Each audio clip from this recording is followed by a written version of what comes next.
Mr. Chairman, Ranking Member, appreciate the opportunity to have this hearing today and want to thank all of the witnesses for your time and ability to come and speak to us on this important issue. Chief Clem, I'm going to start with you. You served in Border Patrol for over 27 years, and so I know you've had a front row seat to witness the crisis at our southern border and including the spike in arrivals of UACs.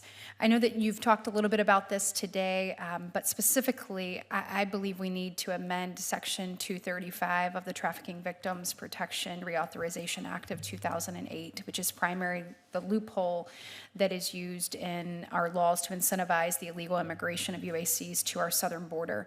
I've been proud to co-sponsor a number of bills that will actually do just that, but it's also worth noting that historically that has been a bipartisan position. June 2014, President Obama sent a letter to congressional leadership asking Congress to amend this act, and even the Washington Post editorial board followed suit in August of 2014. Can you explain to everyone how Section 235 of the TVPA has incentivized illegal migration of UACs to the southern border, particularly UACs from non-contiguous countries?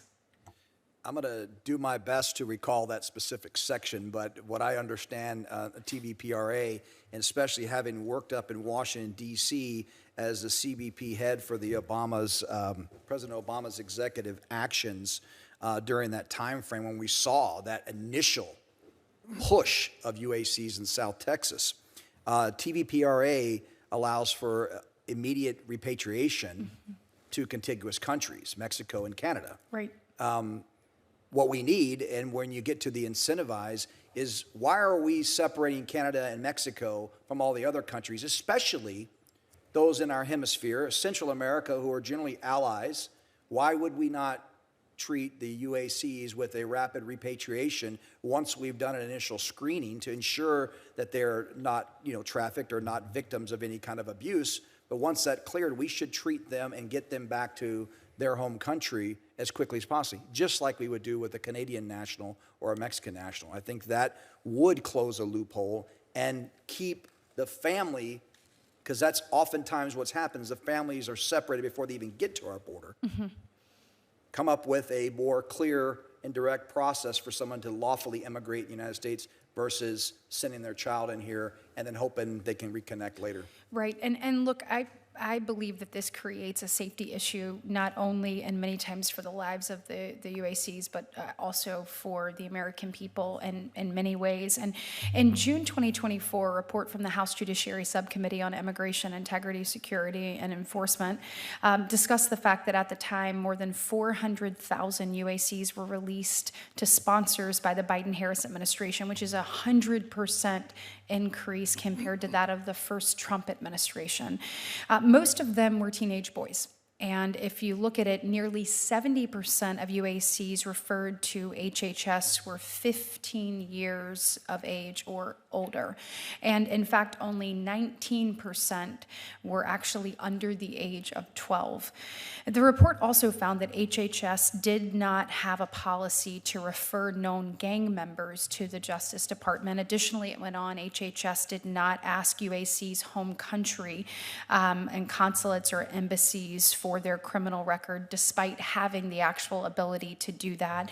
And HHS admitted that it did not currently have any secure facilities designed for the secure placement of UACs who posed a danger to themselves or those who had been determined to have a criminal record. So it's worth noting and remembering the Biden-Harris administration released a 17-year-old MS-13 gang member who had entered the country as a UAC and then went on to sexually assault and murder 20-year-old Kyla Hamilton. For the record, Kyla was an actual legal resident of Maryland, unlike others who we've heard a lot about in the last couple of months.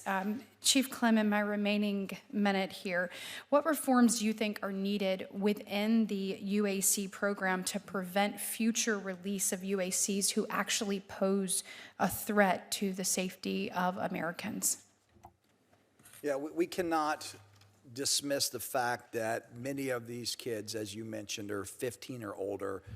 They are much more, in my opinion, mature than some of the 15-year-olds here in the United States. They've had a hardened life, but they've been exposed to these gangs, and they're willing to do the work of the gangs. And for the safety of other children and for safety of the United States, we have to look at this from a law enforcement perspective first to protect everybody. So I would make sure that we have separate funding and facilities for those that are believed to be criminal, illegal alien children associated with gangs, so we can make sure that they are not put into settings or released to other gang members. Right. This is what it's all about. In order to find this bipartisan solution, we have to recognize that there is a criminal element associated with illegally entering the United States, whether you're an adult or a child.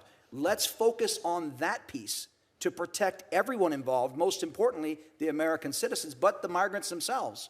And then start taking small chunks at the immigration system overall. But we cannot sit there and broad brush and say every child over here and every sponsor is doing this for the right reason, because we've got proof the otherwise. So we have to put law enforcement as a priority first to protect Americans and these children. After that, you got an uphill battle on solving the immigration piece, but it should be a quick solution to target the criminal element involved in all of this.